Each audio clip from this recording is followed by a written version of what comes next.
मंच पर विराजमान हमारे केंद्रीय मंत्री और अपने लोकप्रिय सांसद चौधरी कृष्णपाल गुर्जर जी, हमारे सहकारिता मंत्री श्री बनवारी लाल जी, हमारे उच्च शिक्षा और परिवहन मंत्री श्री मूलचंद शर्मा जी, उपस्थित सभी हमारे विधायकगण, क्योंकि नाम लेना फिर लंबा हो जाएगा और मुझे लगता है मौसम खराब होने वाला है, इसलिए जितनी बात करनी है जल्दी से की जाए। उपस्थित सभी पदाधिकारीगण, वरिष्ठ नेतागण और मैं इसको रैली नहीं कहूंगा, ये रेला है, रेला। इस रैली में आए हुए इस लोकसभा क्षेत्र के सभी हमारे बुजुर्गों, नौजवान साथियों, माताओं बहनों, पत्रकार छायाकार मित्रों, कलाकार बंधुओं, मेरा काम हमारे मंत्री और यहां के सांसद चौधरी कृष्णपाल जी ने बहुत आसान कर दिया है। एक आपको छोटी कहानी सुनाकर के बात शुरू करता हूं। एक कोई वैज्ञानिक थे और वो जगह जगह सेमिनार में भाषण दिया करते, अपने साथ अपने छोटे भाई को भी ले जाया करते। छोटा भाई भी भाषण पूरे सुनता था। एक दिन अचानक वो जो वैज्ञानिक थे उनकी तबीयत खराब हो गई, तो उस भाई को कहा कि आज पता नहीं मैं बोल पाऊंगा कि नहीं बोल पाऊंगा। भाई ने कहा कोई बात नहीं, जो भाषण आप तैयार करके आए हैं मुझे भी पूरा ध्यान है, मैं ही बोल दूंगा जाके। और जब सभा शुरू हुई तो उसको कम लोग जानते होंगे, लेकिन उसके भाई को खड़ा कर दिया, भाई ने सारा भाषण बोल दिया। बाद में जब प्रश्न उत्तर शुरू हुए तो कोई एक टेढ़ा सा प्रश्न कर दिया किसी ने, तो उस भाई ने कहा अरे ये भी कोई प्रश्न है पूछने का, ये प्रश्न तो मेरा भाई जवाब दे देगा। और उसको बुला लिया और जो साइंसदान था उसने उस प्रश्न का उत्तर दे दिया। भाषण भी हो गया, प्रश्न का उत्तर भी हो गया, दोनों का काम चल गया। तो मित्रों, आज मौसम खराब था, मुझे लग रहा था पता नहीं मैं पहुंचूंगा कि नहीं पहुंचूंगा। वो सारा भाषण कृष्णपाल जी ने तैयार कर रखा था, चाहे वो केंद्र सरकार की बातें हैं, चाहे हरियाणा सरकार की बातें हैं, उन्होंने सारी आपको बता दी है। मेरे लिए तो बहुत सरल काम हो गया कि मैं कुछ बातों में आपका निवेदन आपके सामने मैं करूंगा अपना। जैसा कहा है कि ये 9 वर्ष केंद्र सरकार के पूरे होने के बाद देश भर में लोकसभा अनुसार ये बड़े बड़े कार्यक्रम चल रहे हैं। एक साथ 450 जो 442 लोकसभाएं हैं, सभी में कार्यक्रम हो रहे हैं और इसी महीने में हो रहे हैं। आज भी अपने हरियाणा में ऐसे 3 कार्यक्रम एक साथ हो रहे हैं। एक रैली यहां हो रही है, एक रैली गुरुग्राम में हो रही है और एक रैली झज्जर रोहतक की, वो झज्जर में हो रही है। 3 रैलियां एक साथ हो रही हैं और तीनों में मौसम खराब होने के बावजूद बहुत सफलतापूर्वक जो लोग आए हैं, इंद्र देवता ने आज हमारी परीक्षा ली है। इस परीक्षा में हम सब सफल हुए हैं और मैं इंद्र देवता का धन्यवाद करता हूं कि उन्होंने हमारी परीक्षा ली है। समय समय पर परीक्षा होती रहनी चाहिए। परीक्षा में हमारे लोगों की कर्मठता कितनी है ये पता लगता है। याद किया जा रहा है आज का दिन 25 जून। ये 25 जून दिन हमेशा हमेशा आने वाली पीढ़ियां याद रखेंगी। किस रूप में याद रखेंगी कि आज के दिन लोकतंत्र का गला घोटा गया था और कांग्रेस ने सत्ता को बचाने के लिए, उस समय की प्रधानमंत्री श्रीमती इंदिरा गांधी ने अपनी कुर्सी को बचाने के लिए क्या कुछ नहीं कर डाला, कुछ सोच नहीं सकता था। मीडिया के ऊपर प्रतिबंध लगा दिया, संस्थाओं के ऊपर प्रतिबंध लगा दिया, और जो भी थोड़ा भी सरकार के विरुद्ध बोलेगा उसको उठा के जेल में डालेंगे। हमारे बहुत से नेता, बहुत से कार्यकर्ता, उनको यातनाएं सहनी पड़ी, इस प्रकार की यातनाएं कि पकड़ के जेल में डालना तो साधारण बात है, लेकिन वहां पर यातनाएं दी गई। उनके पजामों के अंदर चूहे डाल करके पजामे को पीछे से बंद करके उल्टा लटका दिया गया, गरम तवों को ऊपर लिटाया गया, लोगों की खाने पीने की जो अनाप शनाप चीजें उनको खाना भी ठीक से मिला नहीं, किडनी खराब हो गई। जयप्रकाश नारायण किडनी खराब होने के बाद ही कुछ वर्षों के बाद कल बसे। हमारे अरुण जेटली छात्र नेता थे, छात्रों को भी उसमें बख्शा नहीं गया, छात्र नेताओं को अंदर डाल दिया गया। लोकतंत्र का विरोध करने वाली जितनी भी ये जो मानसिकता थी, उसमें हमारे जो लोकतंत्र को बचाने वाले लोग थे, उनके ऊपर बहुत से जुल्म उठाए गए। आज का वो दिन है और मैं समझता हूं कांग्रेस की मानसिकता इसमें से झलकती है। कांग्रेस सत्ता को प्राप्त करने के लिए, सत्ता को बचाने के लिए किसी भी सीमा तक जा सकती है, लेकिन अगर उनको ध्यान आ जाए कि हम कोई भी प्रपंच रच लें, सत्ता प्राप्त नहीं कर सकते, क्योंकि आज सामने एक पर्वत जैसा, चट्टान जैसा एक व्यक्ति नरेंद्र मोदी खड़ा है। छोटी मोटी बदलियां, छोटे मोटे ये कोई भी व्यवधान, ये उनका रास्ता नहीं रोक पाएंगे, उनको गिरा नहीं पाएंगे। आज ये तीतर बटेर, आज ये भालू, आज ये बिल्ली बिल्ले सब इकट्ठे होकर के आज मुकाबला करते हैं, और मुकाबला करने के लिए जो निकलते हैं तो सामने एक शेर खड़ा है, भाग करके फिर अपने बिल में घुसने के लिए तैयार हो जाते हैं। मित्रों, लोकतंत्र में समझौते करना बुरी बात नहीं है, लेकिन एक विचार के साथ चीजें आनी चाहिए। विचार ये नहीं होना चाहिए हमको किसी की सत्ता गिरानी है, विचार ये होना चाहिए हमें देश का भला, समाज का भला कैसा करना चाहिए। ये विचार तो समझ में आता है, लेकिन ये विचार समझ में नहीं आता कि हम लोग जो है ये इनके प्रकार इन्हें कैसे भी सत्ता प्राप्त करनी है, चाहे जनता को बेवकूफ बनाओ, चाहे कुछ भी सामने वाले को परेशान करो। कभी कभी ये कह देते हैं कि जनता परेशान है, इन सरकारों से जनता परेशान है। हम कहते हैं क्योंकि इनके अंदर घबराहट इतनी ज्यादा आ गई है, उस घबराहट के कारण से ये अनाप शनाप जो काम करते हैं, कभी सड़कें रोक लेना, कभी जाम लगा देना, कभी धरने दे देना, और इनके इन कामों से परेशानी जनता को होती है। जनता इनके इस प्रकार के कामों से परेशान है, न कि सरकारों से परेशान है।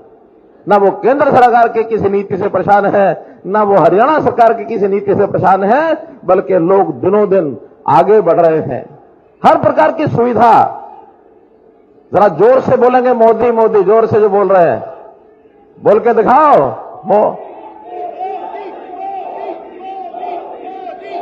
आ जाओ। धन्यवाद धन्यवाद धन्यवाद। तो मित्रों, धन्यवाद। मोदी जी को देश की तीसरी बार सरकार लाने का काम ये हमारा है, और हरियाणा प्रदेश के मुख्यमंत्री होने के नाते ये दायित्व, बस भैया आ गए आप, बहुत अच्छा हो गया, बहुत अच्छा हो गया भाई। आगे आपको बुलाया है, लेकिन शांत रहो, बात सुनो थोड़ा। तो मेरा ये कहना है कि हम लोगों ने, चूंकि हरियाणा के मुख्यमंत्री के नाते से ये मेरा दायित्व है। पीछे अमित शाह जी सिरसा में आए थे, सिरसा की रैली में जैसे यहां भीड़ है, इसी प्रकार की बहुत अच्छी भीड़ थी, और उन्होंने सभा में कहा था, जिम्मे लगाया था हरियाणा की टीम के नाते कि 10 सीटें हरियाणा की लोकसभा की ये हमको कमल के फूल पर जिताकर मोदी जी के झोली में डालनी है। इस काम के लिए एक कमल का फूल हमारे जिम्मे भी है। और मुझे विश्वास है कि जैसे हमारे नरदेव भाई ने गीत बोलते हुए, भजन बोलते हुए कहा था कि 10 लाख वोटों की जीत से और इस सीट को लेकर के हम दिल्ली मोदी जी के झोली में डालेंगे। तो मित्रों, हमने कुछ काम किए हैं, जनता हमको सराहती है इसलिए कि हमने उनकी सुरक्षा का ध्यान किया है, उनकी शिक्षा का ध्यान किया है, उनके स्वास्थ्य का ध्यान किया है और उनके स्वाभिमान का ध्यान किया है। किसी को भी ये नहीं कहा कि तुम अपने मन को महसूस करके काम करो। उनके रोजगार का ध्यान किया है और ये सब चीजें हम सुशासन से लेकर के आए हैं। अच्छा शासन, घर बैठे सेवाओं की सुविधा मिले, उनको योजनाओं की सुविधा मिले, चीजों को ऑनलाइन किया है। हमारे मित्र कांग्रेस के बहुत परेशान हैं, उनको लगता कि सारे काम तो जनता के घर बैठे होने लग गए, अब हमारे साथ कौन आएगा। इस परेशानी में से कभी ना कभी वो नहीं चाहते, ऐसी बात भी बोल जाते हैं।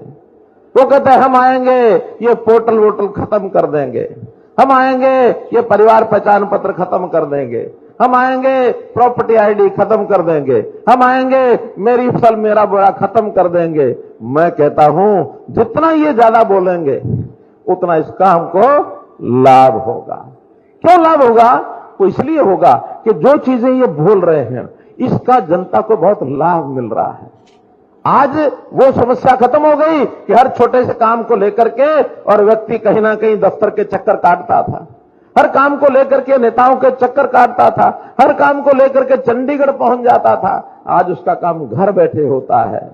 उसको सुविधा घर बैठे काम मिलने में है या चक्कर काटने में है? बताइए, घर बैठे में सुविधा उसको काम हो जाए तो उसको प्रसन्नता होती है कि नहीं होती है? प्रसन्नता होती है कि नहीं होती है? प्रसन्नता होती कि नहीं होती है? होती है। इसलिए वो इनको जवाब देगा।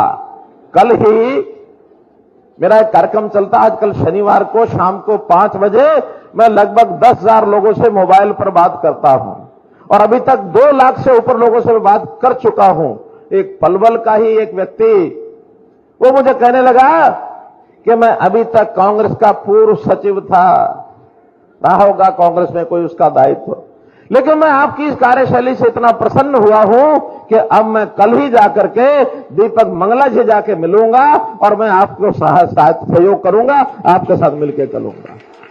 लोग ऑनलाइन हमको समर्थन दे रहे हैं।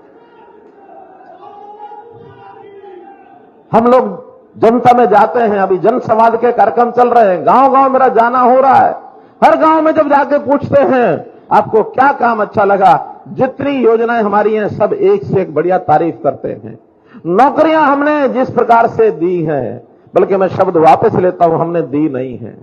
ये कांग्रेस वाले बोलते हैं हमने अपने समय में नौकरियां दी थी। मेरा कहना उन्होंने भी दी नहीं थी, उन्होंने बांटी थी। उन्होंने जैसे रेवड़ियां बांटते हैं ऐसे रेवड़ियां बांटी थी, अपने अपने को देते थे। नौकरी हम भी देते नहीं हैं, हमसे तो जिनका अधिकार होता है मेरिट वाले तो वो आकर के ले करके जाते हैं, हमसे वो नौकरियां लेके जाते हैं, ये रेवड़ियां बांटते हैं। तो मित्रों, इन चीजों को आज हरियाणा की जनता समझ चुकी है, देश भर की जनता, कि अब पारदर्शिता कितनी है, अब भ्रष्टाचार के ऊपर कैसे चोट मारी है। जितने भ्रष्ट लोग हैं जो धनबल के आधार के ऊपर सारे देश में अपना इस प्रकार के धंधे चलाते थे, उनको एक एक को पकड़ कर अंदर किया जा रहा है। हम भी अपने आसपास देखते हैं कितने बड़े बड़े लोगों को, कहीं ईडी का शिकंजा, कहीं सीबीआई का शिकंजा, इनको कुछ जब नहीं मिलता तो वो कहते हैं कि हाँ ये तो जानबूझ के हमारे खिलाफ किया जा रहा है। हमारे घर सबूत मिलते हैं, उनकी करोड़ों रुपए की अवैध संपत्ति मिलती है, करोड़ों रुपए के अवैध इस प्रकार के काम मिलते हैं, कई कंपनियां, शेल कंपनियां मिलती हैं कि उसके माध्यम से, धनबल के माध्यम से, और वो लोग अपना प्रभाव जमा कर रखना चाहते हैं। तो बाहुबली हैं, गुंडागर्दी करते हैं, ऐसे गुंडागर्दी करने वालों को भी आज ठिकाने लगाना शुरू किया है। चाहे वो देश भर में कहीं भी हो, हरियाणा में हो, उत्तर प्रदेश में हो, कहीं भी हो, हम इस गुंडागर्दी करने वालों को सामने नहीं आने देंगे। मित्रों, इनकी एक बहुत बड़ी फौज रहती थी कांग्रेस की, जो दलाली के रूप में काम करते थे, जिसको मैं कहता हूं धौल कपड़िए, और धौल कपड़िए उनके सबके कपड़े उतरवा करके हमने खूंटी पटकवा दिए, बैठ जाओ घर, आपको कमीशन की जरूरत नहीं, मिलेगा इन कमीशन, कोई नहीं देगा आपको कमीशन। इसलिए जो दलाल करने वाले, इनको सबको सबक सिखा दिया। और उसी में से एक और नारा लेकर के आ गए कि बेरोजगारी बढ़ गई है। कैसे बढ़ी? कि जिनके दलाल लोग थे जो बेरोजगार हो गए, उनको काम नहीं रहा, वही कान में फूंक मारते आके हम बेरोजगार हो गए, हम बेरोजगार हो गए। भैया वो वाला रोजगार तो मिलेगा नहीं। जो रोजगार आप करते थे वो तो नहीं मिलेगा। हां, अगर ठीक से काम करना हो, मेहनत मजदूरी करनी हो, कहीं कमा के खाना हो, तो हमने सबके लिए रास्ते खोले, सबके लिए रास्ते खोले, गरीबों के लिए सबसे पहले खोले हैं। हमने इस परिवार पहचान पत्र में पहचान की है, स्लैब बनाए हैं कि जिनकी आय 1 लाख रुपया साल से नीचे है, उसको हमने अंत्योदय परिवार कहा है। सबसे पहली हमारी जिम्मेवारी उनको सेटल करने की है, उनके बच्चों को पढ़ाने की है, उनके परिवार के लोगों को इलाज ठीक से मिले, पहला काम उनके लिए है। दूसरा है फिर 1,80,000 रुपए तक, उसको हमने बीपीएल परिवार कहा है। बीपीएल परिवार होने तक जो बीपीएल में आ गया ऑटोमेटिकली उसको राशन कार्ड मिलता है, जो बीपीएल में आ गया उसको सबको आयुष्मान का लाभ मिलता है।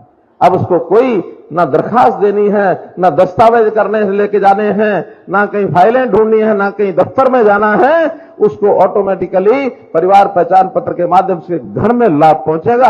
ये व्यवस्था हमने की है। ये बात दूसरी है कि ऐसे बड़े बदलाव के समय कुछ कठिनाइयां आती हैं, क्योंकि ये काम आसान नहीं है। 70 लाख परिवार हैं, 2 करोड़ 80 लाख हमारी आबादी है। एक एक व्यक्ति का हिसाब लगाना, एक एक व्यक्ति के बारे में जानकारी लेना और फिर उस परिवार के बारे में उसकी स्थिति क्या है। आखिर तो हमारे बीच में से ही लोग हैं जो इंफॉर्मेशन हमको ला के देते हैं, गलतियां होती हैं। लेकिन हमने भी तय किया है कि आने वाले 2 महीने में कुछ लोगों को प्रॉपर्टी आईडी ये समस्या थी, इसको हम 2 महीने में पूरा कर देंगे, किसी की प्रॉपर्टी आईडी की समस्या नहीं रहेगी।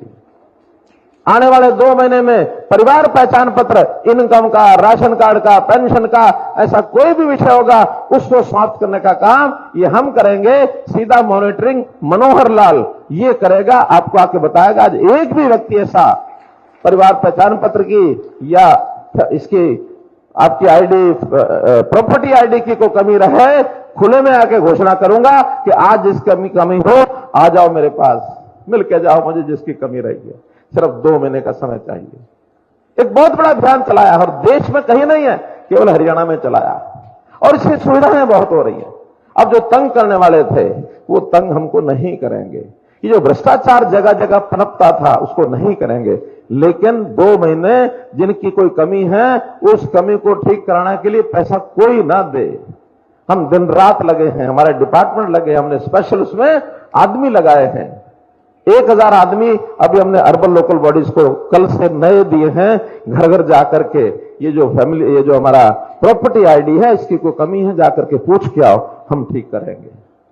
इसलिए मित्रों इन सब्जियों को ठीक कर रहे हैं। और हमने जो कांग्रेस के समय की जितने भी प्रचलित उस समय की गंदगी थी, उस समय के जो समस्याएं अवगुण सब एक एक करके खत्म कर रहे हैं। भय का वातावरण था उस समय, आज भय मुक्त समाज है, किसी को भी डरने की जरूरत नहीं है किसी से भी। नहीं तो जो उनके राज करने के तरीके थे, किसी भी गरीब आदमी को, सामान्य आदमी को कोई भी आकर के धमका देता था और कोई भी कहता था तुझे नहीं बोलना है चुप कर, ऐसा किसी को भय करने की जरूरत नहीं है। भाई भतीजावाद, परिवारवाद, क्योंकि उनकी समस्या ये है। हम तो सोचते हैं, सबका सोचते हैं, हरियाणा एक, हरियाणवी एक, जाति पाति से ऊपर उठकर, लेकिन वो लोग अपना परिवार से बाहर कुछ नहीं। हम परिवार हम भी मानते हैं। मैं कहता हूं हरियाणा के 2 करोड़ 80 लाख ये मेरा परिवार है, ये मेरा परिवार है। हम इस परिवार की चिंता करेंगे ना। अब इस सारे मामले में मोदी जी भी स्पष्ट हैं, इस मामले में योगी जी भी स्पष्ट हैं, और यही हाल मनोहर लाल। कोई चिंता करने की जरूरत है किसी को? कोई चिंता करने की जरूरत नहीं है। और किसी से इनसे घबराने की जरूरत नहीं, किसी नेता को भी घबराने की जरूरत नहीं है। इनके बाद सबकी बारी आने वाली है। नहीं तो कांग्रेस में तो क्या, मेरे बाद मेरा बेटा, बेटे के बाद उसका बेटा, यहां कोई खतरा नहीं है। ठीक है, सीधा सपाट रास्ता है। जो काम करेगा, मेहनत करेगा, चाहे वो बूथ का कार्यकर्ता है, चाहे वो प्रदेश का कार्यकर्ता है, चाहे वो सेंटर का कार्यकर्ता है, सब लोग आगे बढ़ते हैं। इस यहां पर योग्यता का मान सम्मान ये हमेशा होता है। मैं बहुत अधिक बातें करने की बजाय यही कह सकता हूं कि इस फरीदाबाद के एरिया में, पलवल के एरिया में जितना यहां विकास हुआ है, मैं कहता हूं भूतकाल में कभी सोचा भी नहीं होगा। चाहे वो हाईवेज हैं, चाहे वो मेट्रोज है, चाहे वो इंडस्ट्री है, यानी ये फरीदाबाद का इलाका मेरा 1980 से देखना शुरू किया था मैंने। आज 43 ईयर 43 साल हो गए हैं। 43 साल में आज जो दृश्य दिखाई देता है, आज से 20 साल पहले कल्पना भी नहीं कर सकते थे। वो पलवल का इलाका, पलवल के बीचों बीच का फ्लाईओवर, कभी हम सोचते थे ऐसा बनेगा? ये दिल्ली मुंबई का जो मार्ग बन रहा है, एक्सप्रेसवे, इस एक्सप्रेसवे के कारण से कितने ही लोगों ने यहां आकर के जमीनें खरीद ली। आज मुझे बता रहे थे पलवल के अंदर जमीनें 5 गुनी महंगी हो गई हैं। बाहर का इन्वेस्टर खूब आ रहा है। संयोग से गुरुग्राम और हमारा एयरपोर्ट तो साथ था ही, लेकिन इस इलाके को एक अच्छा अवसर ही मिला संयोग से ही कि जेवर एयरपोर्ट नजदीक आने से इसकी और वैल्यू बढ़ गई है।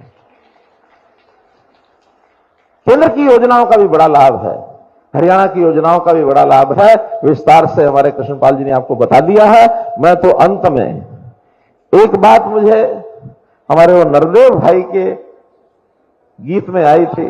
नरदेव कौन है? नरदेव बेनीवाल। नरदेव बेनीवाल जी वो आखिरी लाइन बोली, वो मेरे मन को टच कर गई। मैंने कृष्णपाल जी से पूछा, मैंने कहा बोलो, लगे ठीक है। अब कौन सी आखिरी लाइन थी, कौन सी मैंने इनसे पूछी, कौन सी थी, तो आज उसकी मैं घोषणा करता हूं कि हम बल्लभगढ़ से पलवल की मेट्रो लाइन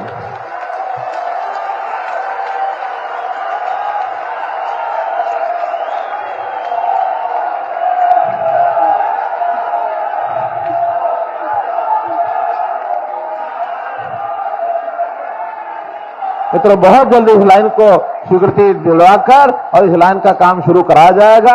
इतनी घोषणा करते हुए आपका बहुत बहुत धन्यवाद, बहुत बहुत आभार। मंच पर विराजमान हमारे केंद्रीय मंत्री और अपने लोकप्रिय सांसद चौधरी कृष्णपाल गुर्जर जी, हमारे सहकारिता मंत्री श्री बनवारी लाल जी, हमारे उच्च शिक्षा और परिवहन मंत्री श्री मूलचंद शर्मा जी,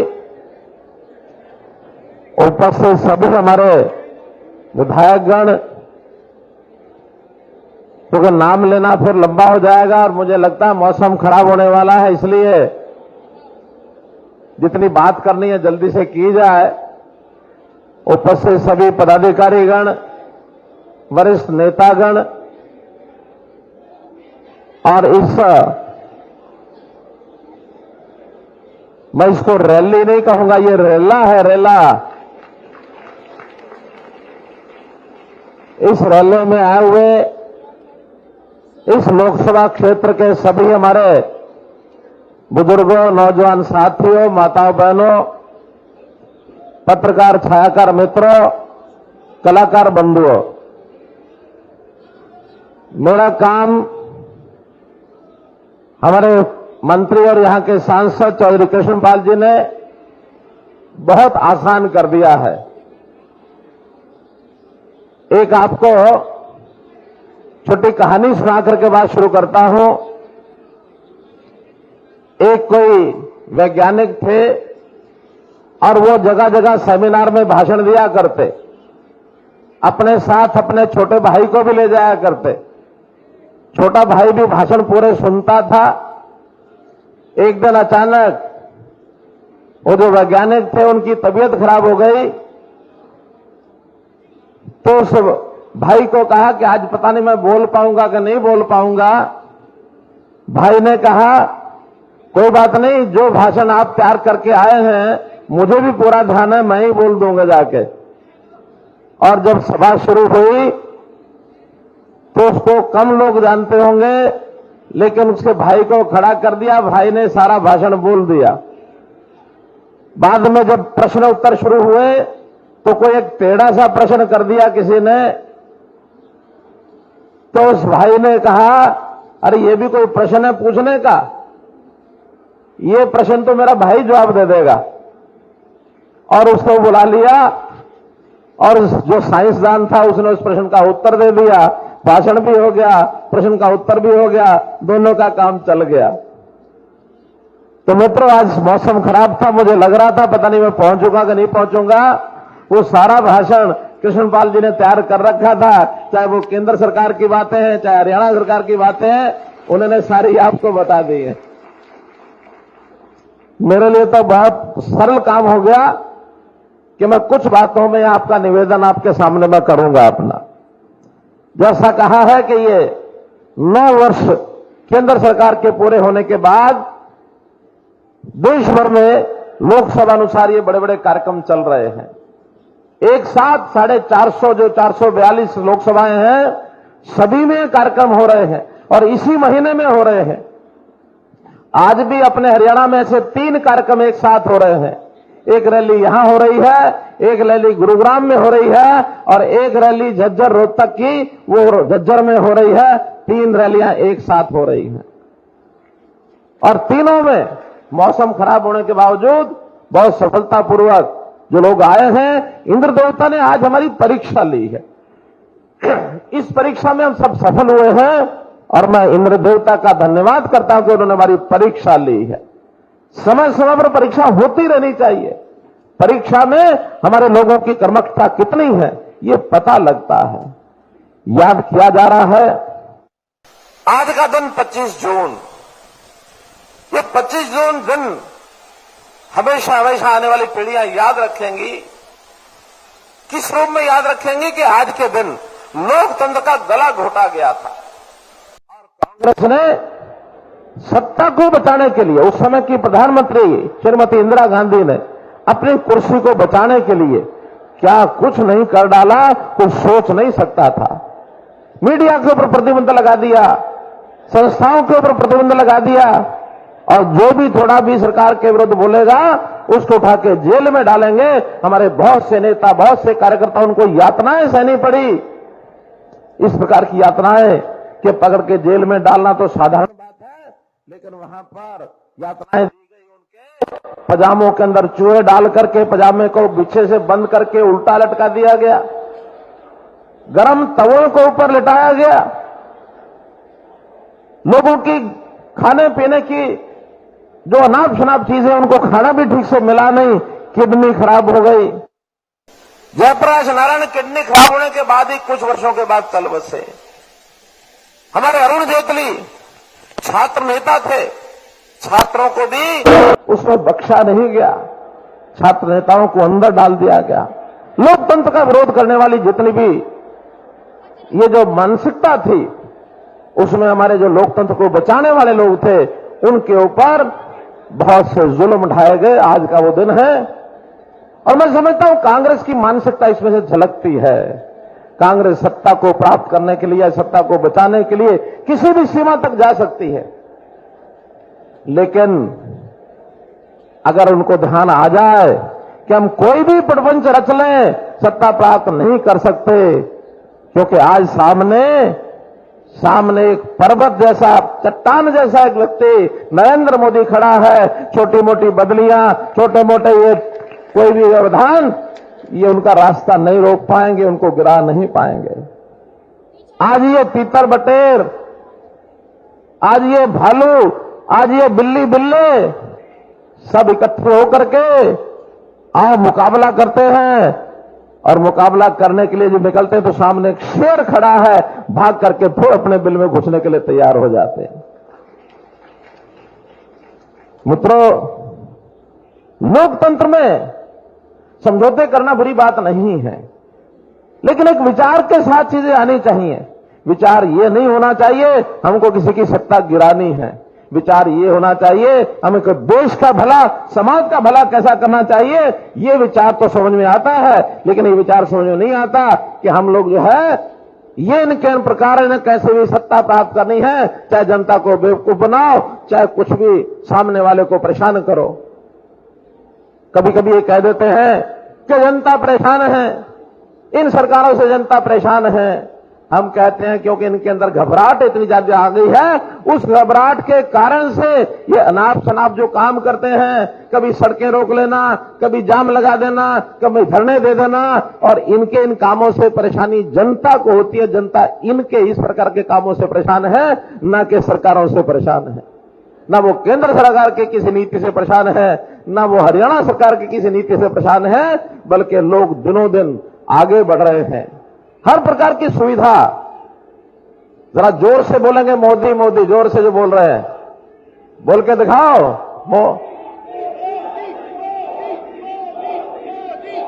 आ जाओ आ जाओ। धन्यवाद धन्यवाद धन्यवाद। तो मित्रों धन्यवाद। मोदी जी को देश की तीसरी बार सरकार लाने का काम ये हमारा है, और हरियाणा प्रदेश के मुख्यमंत्री होने के नाते ये दायित्व, बस भैया आ गए आप, बहुत अच्छा हो गया, बहुत अच्छा हो गया भाई। आगे आपको बुलाया है, लेकिन शांत रहो, बात सुनो थोड़ा। तो मेरा ये कहना है कि हम लोगों ने, चूंकि हरियाणा के मुख्यमंत्री के नाते से ये मेरा दायित्व है। पीछे अमित शाह जी सिरसा में आए थे, सिरसा की रैली में जैसे यहां भीड़ है, इसी प्रकार की बहुत अच्छी भीड़ थी, और उन्होंने सभा में कहा था, जिम्मे लगाया था हरियाणा की टीम के नाते कि 10 सीटें हरियाणा की लोकसभा की ये हमको कमल के फूल पर जिताकर मोदी जी के झोली में डालनी है। इस काम के लिए एक कमल का फूल हमारे जिम्मे भी है। और मुझे विश्वास है कि जैसे हमारे नरदेव भाई ने गीत बोलते हुए, भजन बोलते हुए कहा था कि 10 लाख वोटों की जीत से और इस सीट को लेकर के हम दिल्ली मोदी जी के झोले में डालेंगे। तो मित्रों हमने कुछ काम किए हैं, जनता हमको सराहती है, इसलिए कि हमने उनकी सुरक्षा का ध्यान किया है, उनकी शिक्षा का ध्यान किया है, उनके स्वास्थ्य का ध्यान किया है, और उनके स्वाभिमान का ध्यान किया है। किसी को भी ये नहीं कहा कि तुम अपने मन को महसूस करके काम करो। उनके रोजगार का ध्यान किया है, और ये सब चीजें हम सुशासन से लेकर के आए हैं। अच्छा शासन, घर बैठे सेवाओं की सुविधा मिले, उनको योजनाओं की सुविधा मिले, चीजों को ऑनलाइन किया है। हमारे मित्र कांग्रेस के बहुत परेशान हैं, उनको लगता कि सारे काम तो जनता के घर बैठे होने लग गए, अब हमारे साथ कौन आएगा। इस परेशानी में से कभी ना कभी वो नहीं चाहते, ऐसी बात भी बोल जाते हैं। वो कहते हैं हम आएंगे, ये पोर्टल वोटल खत्म कर देंगे, हम आएंगे, ये परिवार पहचान पत्र खत्म कर देंगे, हम आएंगे, प्रॉपर्टी आईडी खत्म कर देंगे, हम आएंगे, मेरी फसल मेरा बोरा खत्म कर देंगे। मैं कहता हूं जितना ये ज्यादा बोलेंगे उतना इसका हमको लाभ होगा। क्यों लाभ होगा? तो इसलिए होगा कि जो चीजें ये बोल रहे हैं इसका जनता को बहुत लाभ मिल रहा है। आज वो समस्या खत्म हो गई कि हर छोटे से काम को लेकर के और व्यक्ति कहीं ना कहीं दफ्तर के चक्कर काटता था, हर काम को लेकर के नेताओं के चक्कर काटता था, हर काम को लेकर के चंडीगढ़ पहुंच जाता था। आज उसका काम घर बैठे होता है। उसको सुविधा घर बैठे काम मिलने में है या चक्कर काटने में है? बताइए, घर बैठे में सुविधा उसको काम हो जाए तो उसको प्रसन्नता होती है कि नहीं होती है? प्रसन्नता होती है कि नहीं होती है? प्रसन्नता होती कि नहीं होती है? होती है। इसलिए वो इनको जवाब देगा। कल ही मेरा एक कार्यक्रम चलता, आजकल शनिवार को शाम को 5 बजे मैं लगभग 10,000 लोगों से मोबाइल पर बात करता हूं, और अभी तक 2 लाख से ऊपर लोगों से मैं बात कर चुका हूं। एक पलवल का ही एक व्यक्ति, वो मुझे कहने लगा कि मैं अभी तक कांग्रेस का पूर्व सचिव था, रहा होगा कांग्रेस में कोई उसका दायित्व, लेकिन मैं आपकी इस कार्यशैली से इतना प्रसन्न हुआ हूं कि अब मैं कल ही जाकर के दीपक मंगला जी जाके मिलूंगा और मैं आपको सहयोग करूंगा, आपके साथ मिलकर करूंगा। लोग ऑनलाइन हमको समर्थन दे रहे हैं। हम लोग जनता में जाते हैं, अभी जनसंवाद के कार्यक्रम चल रहे हैं, गांव गांव मेरा जाना हो रहा है। हर गांव में जब जाके पूछते हैं आपको क्या काम अच्छा लगा, जितनी योजनाएं हमारी हैं सब एक से एक बढ़िया तारीफ करते हैं। नौकरियां हमने जिस प्रकार से दी हैं, बल्कि मैं शब्द वापस लेता हूं, हमने दी नहीं है। ये कांग्रेस वाले बोलते हैं हमने अपने समय में नौकरियां दी थी, मेरा कहना उन्होंने भी दी नहीं थी। उन्होंने बांटी थी। उन्होंने जैसे रेवड़ियां बांटते हैं ऐसे रेवड़ियां बांटी थी, अपने अपने को देते थे। नौकरी हम भी देते नहीं हैं, हमसे तो जिनका अधिकार होता है मेरिट वाले तो आकर के ले करके जाते हैं, हमसे वो नौकरियां लेके जाते हैं, ये रेवड़ियां बांटते हैं। तो मित्रों, इन चीजों को आज हरियाणा की जनता समझ चुकी है, देश भर की जनता, कि अब पारदर्शिता कितनी है, अब भ्रष्टाचार के ऊपर कैसे चोट मारी है। जितने भ्रष्ट लोग हैं जो धनबल के आधार के ऊपर सारे देश में अपना इस प्रकार के धंधे चलाते थे, उनको एक एक को पकड़ कर अंदर किया जा रहा है। हम भी अपने आसपास देखते हैं कितने बड़े बड़े लोगों को, कहीं ईडी का शिकंजा, कहीं सीबीआई का शिकंजा, इनको कुछ जब नहीं मिलता तो वो कहते हैं कि हाँ ये तो जानबूझ के हमारे खिलाफ किया जा रहा है। हमारे घर सबूत मिलते हैं, उनकी करोड़ों रुपए की अवैध संपत्ति मिलती है, करोड़ों रुपए के अवैध इस प्रकार के काम मिलते हैं, कई कंपनियां, शेल कंपनियां मिलती हैं कि उसके माध्यम से, धनबल के माध्यम से, और वो लोग अपना प्रभाव जमा के रखना चाहते हैं। तो बाहुबली है, गुंडागर्दी करते हैं, ऐसे गुंडागर्दी करने वालों को भी आज ठिकाने लगाना शुरू किया है। चाहे वो देश भर में कहीं भी हो, हरियाणा में हो, उत्तर प्रदेश में हो, कहीं भी हो, हम इस गुंडागर्दी करने वालों को सामने नहीं आने देंगे। मित्रों, इनकी एक बहुत बड़ी फौज रहती थी कांग्रेस की, जो दलाली के रूप में काम करते थे, जिसको मैं कहता हूं धौल कपड़िए, और धौल कपड़िए उनके सबके कपड़े उतरवा करके हमने खूंटी पर टंगवा दिए, बैठ जाओ घर, आपको कमीशन की जरूरत नहीं, मिलेगा इन कमीशन, कोई नहीं देगा आपको कमीशन। इसलिए जो दलाल करने वाले, इनको सबको सबक सिखा दिया। और उसी में से एक और नारा लेकर के आ गए कि बेरोजगारी बढ़ गई है। कैसे बढ़ी कि जिनके दलाल लोग थे जो बेरोजगार हो गए, उनको काम नहीं रहा, वही कान में फूंक मारते आके हम बेरोजगार हो गए, हम बेरोजगार हो गए।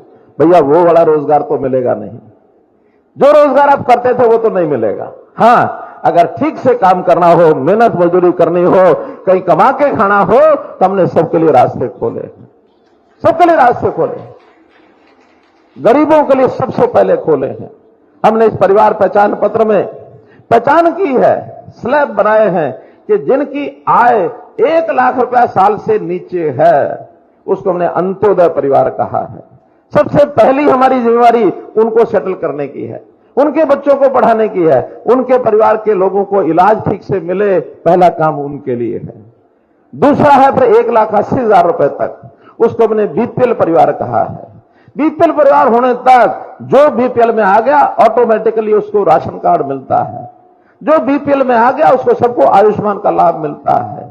अब उसको कोई ना दरखास्त देनी है, ना दस्तावेज करने लेके जाने हैं, ना कहीं फाइलें ढूंढनी है, ना कहीं दफ्तर में जाना है, उसको ऑटोमेटिकली परिवार पहचान पत्र के माध्यम से घर में लाभ पहुंचेगा। ये व्यवस्था हमने की है। ये बात दूसरी है कि ऐसे बड़े बदलाव के समय कुछ कठिनाइयां आती हैं, क्योंकि ये काम आसान नहीं है। 70 लाख परिवार हैं, 2 करोड़ 80 लाख हमारी आबादी है। एक एक व्यक्ति का हिसाब लगाना, एक एक व्यक्ति के बारे में जानकारी लेना, और फिर उस परिवार के बारे में उसकी स्थिति क्या है। आखिर तो हमारे बीच में से ही लोग हैं जो इंफॉर्मेशन हमको ला के देते हैं, गलतियां होती हैं। लेकिन हमने भी तय किया है कि आने वाले 2 महीने में कुछ लोगों को प्रॉपर्टी आईडी, ये समस्या थी, इसको हम 2 महीने में पूरा कर देंगे, किसी की प्रॉपर्टी आईडी की समस्या नहीं रहेगी। आने वाले 2 महीने में परिवार पहचान पत्र, इनकम का, राशन कार्ड का, पेंशन का, ऐसा कोई भी विषय होगा उसको समाप्त करने का काम ये हम करेंगे। सीधा मॉनिटरिंग मनोहर लाल ये करेगा, आपको आके बताएगा। आज एक भी व्यक्ति ऐसा परिवार पहचान पत्र की या इसकी आपकी आईडी, प्रॉपर्टी आईडी की कोई कमी रहे, खुले में आके घोषणा करूंगा कि आज जिसकी कमी हो आ जाओ मेरे पास, मिलके जाओ, मुझे जिसकी कमी रही है। सिर्फ 2 महीने का समय चाहिए। एक बहुत बड़ा अभियान चलाया और देश में कहीं नहीं है, केवल हरियाणा में चलाया, और इसकी सुविधाएं बहुत हो रही हैं। अब जो तंग करने वाले थे वो तंग हमको नहीं करेंगे।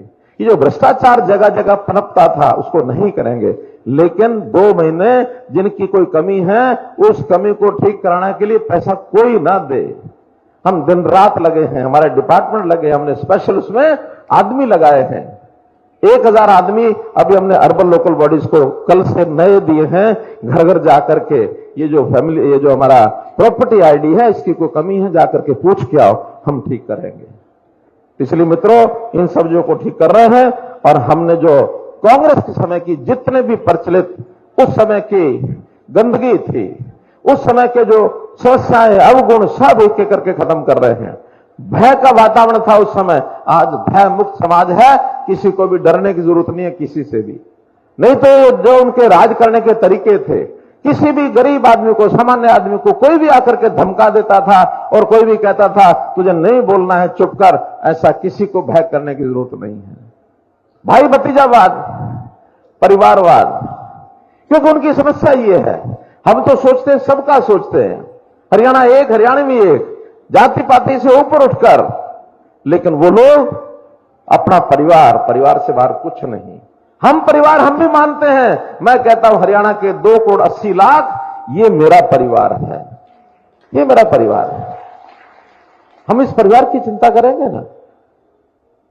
अब इस सारे मामले में मोदी जी भी स्पष्ट हैं, इस मामले में योगी जी भी स्पष्ट हैं, और यही हाल मनोहर लाल। कोई चिंता करने की जरूरत है किसी को? कोई चिंता करने की जरूरत नहीं है। और किसी से इनसे घबराने की जरूरत नहीं, किसी नेता को भी घबराने की जरूरत नहीं है। इनके बाद सबकी बारी आने वाली है। नहीं तो कांग्रेस में तो क्या, मेरे बाद मेरा बेटा, बेटे के बाद उसका बेटा, यहां कोई खतरा नहीं है। ठीक है, सीधा सपाट रास्ता है। जो काम करेगा, मेहनत करेगा, चाहे वो बूथ का कार्यकर्ता है, चाहे वो प्रदेश का कार्यकर्ता है, चाहे वो सेंटर का कार्यकर्ता है, सब लोग आगे बढ़ते हैं। इस यहां पर योग्यता का मान सम्मान ये हमेशा होता है। मैं बहुत अधिक बातें करने की बजाय यही कह सकता हूं कि इस फरीदाबाद के एरिया में, पलवल के एरिया में जितना यहां विकास हुआ है, मैं कहता हूं भूतकाल में कभी सोचा भी नहीं होगा। चाहे वो हाईवेज हैं, चाहे वो मेट्रोज है, चाहे वो इंडस्ट्री है। यानी ये फरीदाबाद का इलाका मेरा 1980 से देखना शुरू किया था मैंने। आज 43 ईयर, 43 साल हो गए हैं। 43 साल में आज जो दृश्य दिखाई देता है, आज से 20 साल पहले कल्पना भी नहीं कर सकते थे। वो पलवल का इलाका, पलवल के बीचों बीच का फ्लाईओवर, कभी हम सोचते थे ऐसा बनेगा? ये दिल्ली मुंबई का जो मार्ग बन रहा है, एक्सप्रेसवे, इस एक्सप्रेसवे के कारण से कितने ही लोगों ने यहां आकर के जमीनें खरीद ली। आज मुझे बता रहे थे पलवल के अंदर जमीनें 5 गुनी महंगी हो गई हैं। बाहर का इन्वेस्टर खूब आ रहा है। संयोग से गुरुग्राम और हमारा एयरपोर्ट तो साथ था ही, लेकिन इस इलाके को एक अच्छा अवसर ही मिला संयोग से ही कि जेवर एयरपोर्ट नजदीक आने से इसकी और वैल्यू बढ़ गई है। केंद्र की योजनाओं का भी बड़ा लाभ है, हरियाणा की योजनाओं का भी बड़ा लाभ है। विस्तार से हमारे कृष्णपाल जी ने आपको बता दिया है। मैं तो अंत में एक बात मुझे हमारे वो नरदेव भाई के गीत में आई थी। नरदेव कौन है? नरदेव बेनीवाल। नरदेव बेनीवाल जी वो आखिरी लाइन बोली, वो मेरे मन को टच कर गई। मैंने कृष्णपाल जी से पूछा, मैंने कहा बोलो, लगे ठीक है। अब कौन सी आखिरी लाइन थी, कौन सी मैंने इनसे पूछी, कौन सी ठीक, तो आज उसकी मैं घोषणा करता हूं कि हम बल्लभगढ़ से पलवल की मेट्रो लाइन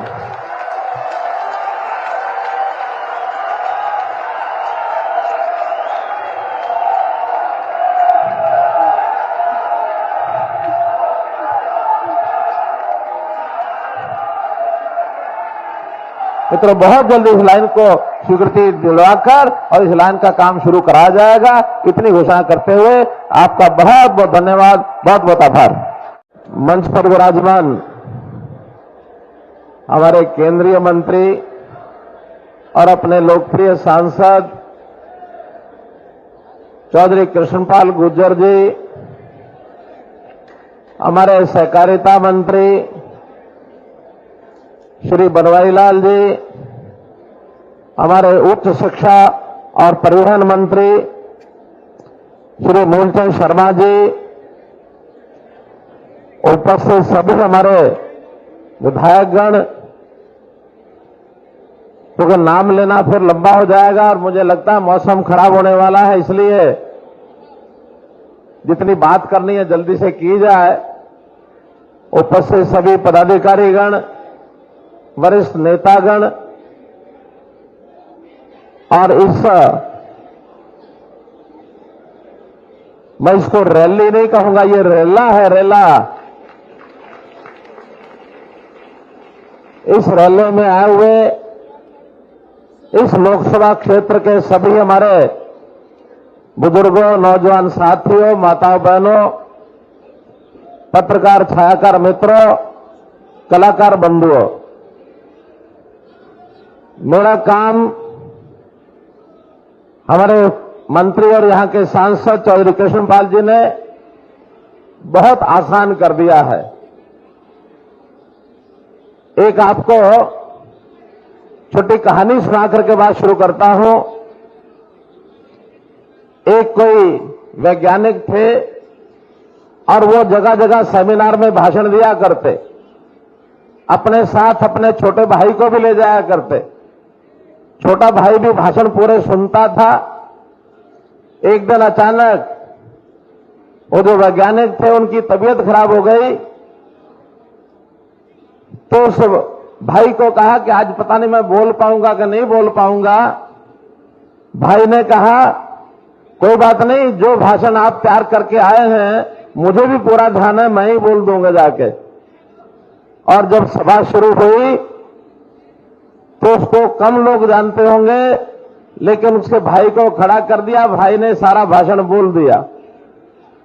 बाद में जब प्रश्न उत्तर शुरू हुए तो कोई एक टेढ़ा सा प्रश्न कर दिया किसी ने, तो उस भाई ने कहा अरे ये भी कोई प्रश्न है पूछने का, ये प्रश्न तो मेरा भाई जवाब दे देगा। और उसको बुला लिया और जो साइंसदान था उसने उस प्रश्न का उत्तर दे दिया।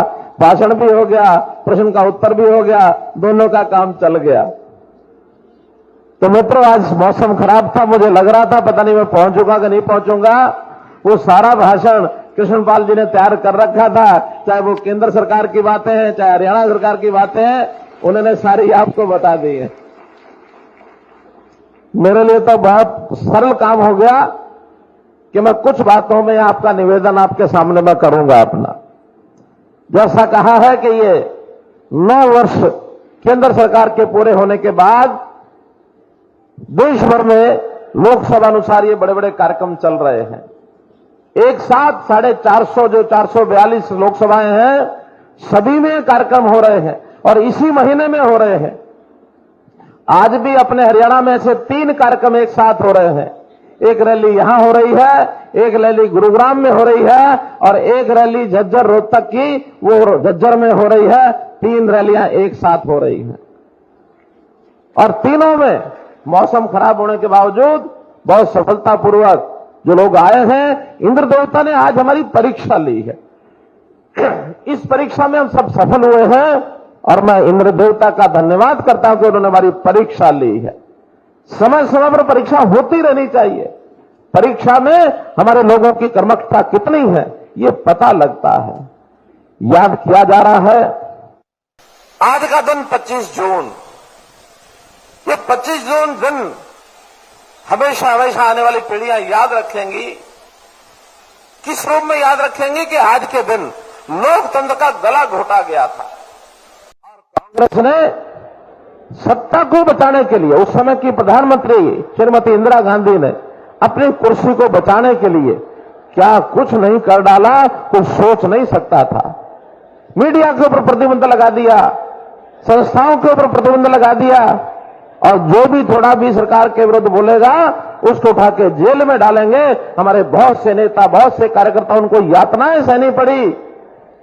इस प्रकार की यातनाएं कि पकड़ के जेल में डालना तो साधारण बात है, लेकिन वहां पर यातनाएं दी गई। उनके पजामों के अंदर चूहे डाल करके पजामे को पीछे से बंद करके उल्टा लटका दिया गया, गरम तवों को ऊपर लिटाया गया, लोगों की खाने पीने की जो अनाप शनाप चीजें उनको खाना भी ठीक से मिला नहीं, किडनी खराब हो गई। जयप्रकाश नारायण किडनी खराब होने के बाद ही कुछ वर्षों के बाद चल बसे।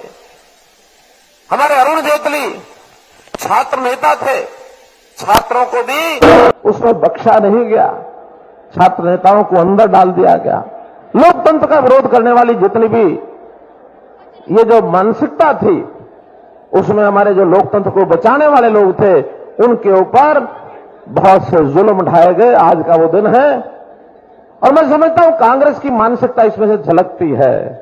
कांग्रेस सत्ता को प्राप्त करने के लिए, सत्ता को बचाने के लिए किसी भी सीमा तक जा सकती है, लेकिन अगर उनको ध्यान आ जाए कि हम कोई भी प्रपंच रच लें, सत्ता प्राप्त नहीं कर सकते, क्योंकि आज सामने एक पर्वत जैसा, चट्टान जैसा एक व्यक्ति नरेंद्र मोदी खड़ा है। छोटी मोटी बदलियां, छोटे मोटे ये कोई भी व्यवधान, ये उनका रास्ता नहीं रोक पाएंगे, उनको गिरा नहीं पाएंगे। आज ये तीतर बटेर, आज ये भालू, आज ये बिल्ली बिल्ले सब इकट्ठे होकर के आओ मुकाबला करते हैं, और मुकाबला करने के लिए जो निकलते हैं तो सामने एक शेर खड़ा है, भाग करके फिर अपने बिल में घुसने के लिए तैयार हो जाते हैं। मित्रों, लोकतंत्र में समझौते करना बुरी बात नहीं है, लेकिन एक विचार के साथ चीजें आनी चाहिए। विचार ये नहीं होना चाहिए हमको किसी की सत्ता गिरानी है। विचार ये होना चाहिए हमें देश का भला, समाज का भला कैसा करना चाहिए। ये विचार तो समझ में आता है, लेकिन ये विचार समझ में नहीं आता कि हम लोग जो है ये इनके प्रकार इन्हें कैसे भी सत्ता प्राप्त करनी है, चाहे जनता को बेवकूफ बनाओ, चाहे कुछ भी सामने वाले को परेशान करो। कभी कभी ये कह देते हैं कि जनता परेशान है, इन सरकारों से जनता परेशान है। हम कहते हैं क्योंकि इनके अंदर घबराहट इतनी ज्यादा आ गई है, उस घबराहट के कारण से ये अनाप शनाप जो काम करते हैं, कभी सड़कें रोक लेना, कभी जाम लगा देना, कभी धरने दे देना, और इनके इन कामों से परेशानी जनता को होती है। जनता इनके इस प्रकार के कामों से परेशान है, न कि सरकारों से परेशान है। न वो केंद्र सरकार के किसी नीति से परेशान है, न वो हरियाणा सरकार की किसी नीति से परेशान है, बल्कि लोग दिनों दिन आगे बढ़ रहे हैं। हर प्रकार की सुविधा, जरा जोर से बोलेंगे मोदी मोदी, जोर से जो बोल रहे हैं बोल के दिखाओ।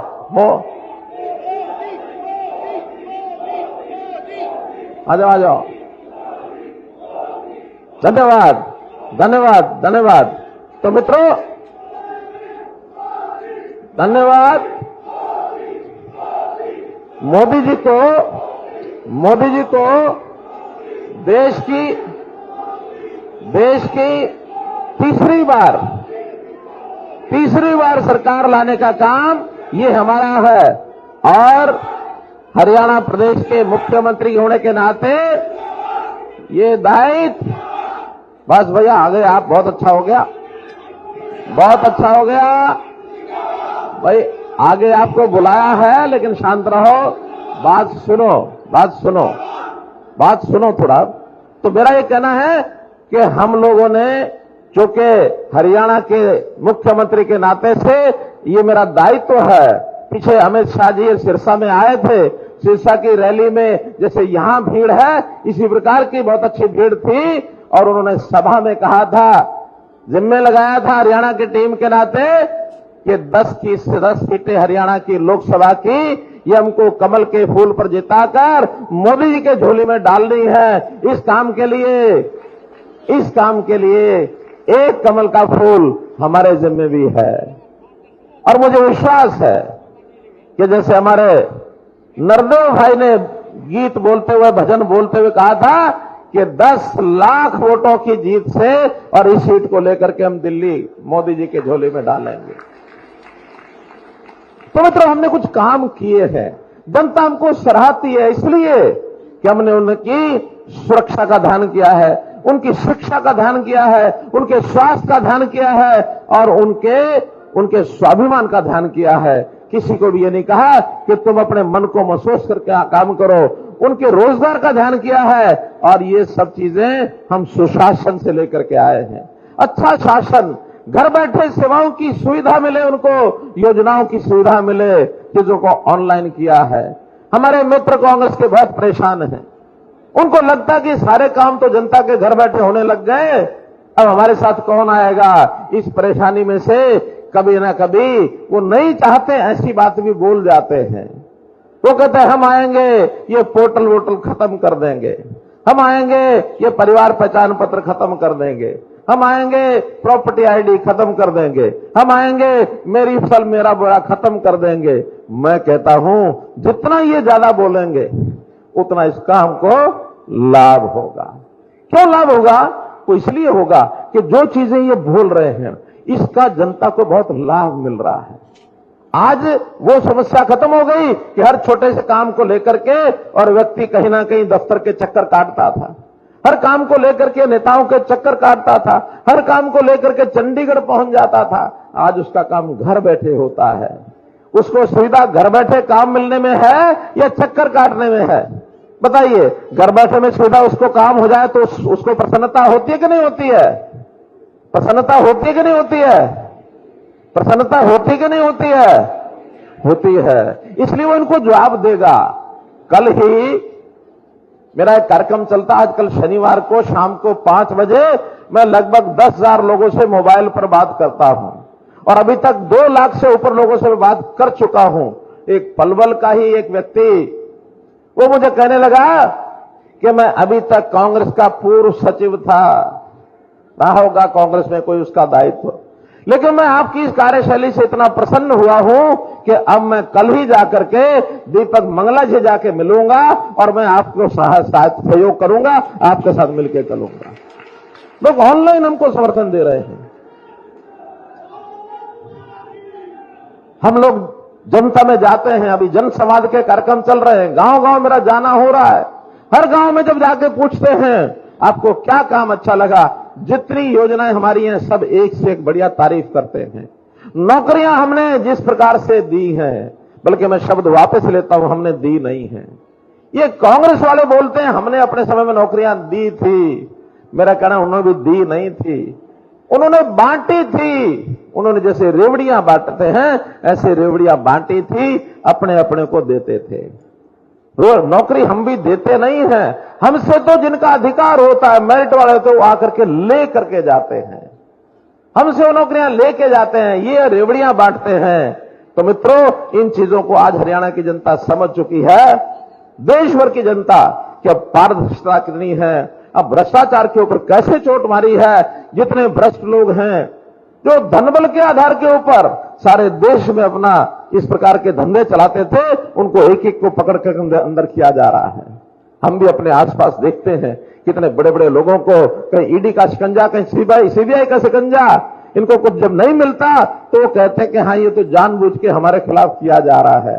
हमारे घर सबूत मिलते हैं, उनकी करोड़ों रुपए की अवैध संपत्ति मिलती है, करोड़ों रुपए के अवैध इस प्रकार के काम मिलते हैं, कई कंपनियां, शेल कंपनियां मिलती हैं कि उसके माध्यम से, धनबल के माध्यम से, और वो लोग अपना प्रभाव जमा कर रखना चाहते हैं। तो बाहुबली हैं, गुंडागर्दी करते हैं, ऐसे गुंडागर्दी करने वालों को भी आज ठिकाने लगाना शुरू किया है। चाहे वो देश भर में कहीं भी हो, हरियाणा में हो, उत्तर प्रदेश में हो, कहीं भी हो, हम इस गुंडागर्दी करने वालों को सामने नहीं आने देंगे। मित्रों, इनकी एक बहुत बड़ी फौज रहती थी कांग्रेस की, जो दलाली के रूप में काम करते थे, जिसको मैं कहता हूं धौल कपड़िए, और धौल कपड़िए उनके सबके कपड़े उतरवा करके हमने खूंटी पर टंगवा दिए, बैठ जाओ घर, आपको कमीशन की जरूरत नहीं, मिलेगा इन कमीशन, कोई नहीं देगा आपको कमीशन। इसलिए जो दलाल करने वाले, इनको सबको सबक सिखा दिया। और उसी में से एक और नारा लेकर के आ गए कि बेरोजगारी बढ़ गई है। कैसे बढ़ी? कि जिनके दलाल लोग थे जो बेरोजगार हो गए, उनको काम नहीं रहा, वही कान में फूंक मारते आके हम बेरोजगार हो गए, हम बेरोजगार हो गए। भैया वो वाला रोजगार तो मिलेगा नहीं, जो रोजगार आप करते थे वो तो नहीं मिलेगा। हाँ, अगर ठीक से काम करना हो, मेहनत मजदूरी करनी हो, कहीं कमा के खाना हो, तो हमने सबके लिए रास्ते खोले, सबके लिए रास्ते खोले, गरीबों के लिए सबसे पहले खोले हैं। हमने इस परिवार पहचान पत्र में पहचान की है, स्लैब बनाए हैं कि जिनकी आय 1 लाख रुपया साल से नीचे है, उसको हमने अंत्योदय परिवार कहा है। सबसे पहली हमारी जिम्मेवारी उनको सेटल करने की है, उनके बच्चों को पढ़ाने की है, उनके परिवार के लोगों को इलाज ठीक से मिले, पहला काम उनके लिए है। दूसरा है फिर 1,80,000 रुपए तक, उसको हमने बीपीएल परिवार कहा है। बीपीएल परिवार होने तक जो बीपीएल में आ गया ऑटोमेटिकली उसको राशन कार्ड मिलता है, जो बीपीएल में आ गया उसको सबको आयुष्मान का लाभ मिलता है। अब उसको कोई ना दरखास्त देनी है, ना दस्तावेज करने से लेके जाने हैं, ना कहीं फाइलें ढूंढनी है, ना कहीं दफ्तर में जाना है। उसको ऑटोमेटिकली परिवार पहचान पत्र के माध्यम से घर में लाभ पहुंचेगा। ये व्यवस्था हमने की है। ये बात दूसरी है कि ऐसे बड़े बदलाव के समय कुछ कठिनाइयां आती हैं, क्योंकि ये काम आसान नहीं है।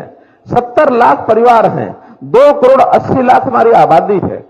एक एक व्यक्ति का हिसाब लगाना, एक एक व्यक्ति के बारे में जानकारी लेना और फिर उस परिवार के बारे में उसकी स्थिति क्या है। आखिर तो हमारे बीच में से ही लोग हैं जो इंफॉर्मेशन हमको ला के देते हैं, गलतियां होती हैं। लेकिन हमने भी तय किया है कि आने वाले 2 महीने में कुछ लोगों को प्रॉपर्टी आईडी ये समस्या थी, इसको हम 2 महीने में पूरा कर देंगे। किसी की प्रॉपर्टी आईडी की समस्या नहीं रहेगी।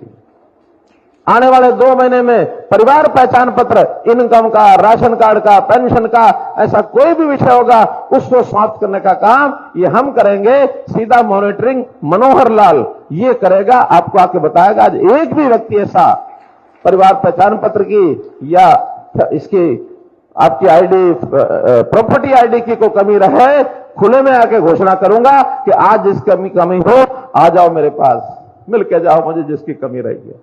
सिर्फ 2 महीने का समय चाहिए। एक बहुत बड़ा अभियान चलाया और देश में कहीं नहीं है, केवल हरियाणा में चलाया और इसकी सुविधाएं बहुत हो रही है। अब जो तंग करने वाले थे वो तंग हमको नहीं करेंगे। ये जो भ्रष्टाचार जगह जगह पनपता था उसको नहीं करेंगे। लेकिन 2 महीने जिनकी कोई कमी है उस कमी को ठीक कराने के लिए पैसा कोई ना दे। हम दिन रात लगे हैं, हमारे डिपार्टमेंट लगे, हमने स्पेशल उसमें आदमी लगाए हैं। 1000 आदमी अभी हमने अर्बन लोकल बॉडीज को कल से नए दिए हैं। घर घर जाकर के ये जो हमारा प्रॉपर्टी आईडी है इसकी कोई कमी है जाकर के पूछ के आओ, हम ठीक करेंगे। इसलिए मित्रों इन सब्जियों को ठीक कर रहे हैं। और हमने जो कांग्रेस के समय की जितने भी प्रचलित उस समय की गंदगी थी, उस समय के जो समस्याएं, अवगुण सब एक एक करके खत्म कर रहे हैं। भय का वातावरण था उस समय, आज भय मुक्त समाज है। किसी को भी डरने की जरूरत नहीं है, किसी से भी नहीं। तो जो उनके राज करने के तरीके थे, किसी भी गरीब आदमी को, सामान्य आदमी को कोई भी आकर के धमका देता था और कोई भी कहता था तुझे नहीं बोलना है, चुप कर। ऐसा किसी को भय करने की जरूरत नहीं है। भाई भतीजावाद, परिवारवाद, क्योंकि उनकी समस्या ये है। हम तो सोचते हैं, सबका सोचते हैं, हरियाणा एक, हरियाणवी एक, जाति पाति से ऊपर उठकर। लेकिन वो लोग अपना परिवार, परिवार से बाहर कुछ नहीं। हम परिवार हम भी मानते हैं। मैं कहता हूं हरियाणा के 2 करोड़ 80 लाख ये मेरा परिवार है, ये मेरा परिवार है। हम इस परिवार की चिंता करेंगे ना। अब इस सारे मामले में मोदी जी भी स्पष्ट हैं, इस मामले में योगी जी भी स्पष्ट हैं और यही हाल मनोहर लाल। कोई चिंता करने की जरूरत है किसी को? कोई चिंता करने की जरूरत नहीं है और किसी से इनसे घबराने की जरूरत नहीं, किसी नेता को भी घबराने की जरूरत नहीं है। इनके बाद सबकी बारी आने वाली है। नहीं तो कांग्रेस में तो क्या, मेरे बाद मेरा बेटा, बेटे के बाद उसका बेटा, यहां कोई खतरा नहीं है। ठीक है, सीधा सपाट रास्ता है। जो काम करेगा, मेहनत करेगा, चाहे वो बूथ का कार्यकर्ता है, चाहे वो प्रदेश का कार्यकर्ता है, चाहे वो सेंटर का कार्यकर्ता है, सब लोग आगे बढ़ते हैं। इस यहां पर योग्यता का मान सम्मान ये हमेशा होता है। मैं बहुत अधिक बातें करने की बजाय यही कह सकता हूं कि इस फरीदाबाद के एरिया में, पलवल के एरिया में जितना यहां विकास हुआ है, मैं कहता हूं भूतकाल में कभी सोचा भी नहीं होगा। चाहे वो हाईवेज हैं, चाहे वो मेट्रोज है, चाहे वो इंडस्ट्री है। यानी ये फरीदाबाद का इलाका मेरा 1980 से देखना शुरू किया था मैंने। आज 43 ईयर, 43 साल हो गए हैं। 43 साल में आज जो दृश्य दिखाई देता है, आज से 20 साल पहले कल्पना भी नहीं कर सकते थे। वो पलवल का इलाका, पलवल के बीचों बीच का फ्लाईओवर, कभी हम सोचते थे ऐसा बनेगा? ये दिल्ली मुंबई का जो मार्ग बन रहा है, एक्सप्रेसवे, इस एक्सप्रेसवे के कारण से कितने ही लोगों ने यहां आकर के जमीनें खरीद ली। आज मुझे बता रहे थे पलवल के अंदर जमीनें 5 गुनी महंगी हो गई हैं। बाहर का इन्वेस्टर खूब आ रहा है। संयोग से गुरुग्राम और हमारा एयरपोर्ट तो साथ था ही, लेकिन इस इलाके को एक अच्छा अवसर ही मिला संयोग से ही कि जेवर एयरपोर्ट नजदीक आने से इसकी और वैल्यू बढ़ गई है। केंद्र की योजनाओं का भी बड़ा लाभ है, हरियाणा की योजनाओं का भी बड़ा लाभ है। विस्तार से हमारे कृष्णपाल जी ने आपको बता दिया है। मैं तो अंत में एक बात मुझे हमारे वो नरदेव भाई के गीत में आई थी। नरदेव कौन है? नरदेव बेनीवाल। नरदेव बेनीवाल जी वो आखिरी लाइन बोली, वो मेरे मन को टच कर गई। मैंने कृष्णपाल जी से पूछा, मैंने कहा बोलो, लगे ठीक है। अब कौन सी आखिरी लाइन थी, कौन सी मैंने इनसे पूछी, कौन सी थी, तो आज उसकी मैं घोषणा करता हूं कि हम बल्लभगढ़ से पलवल की मेट्रो लाइन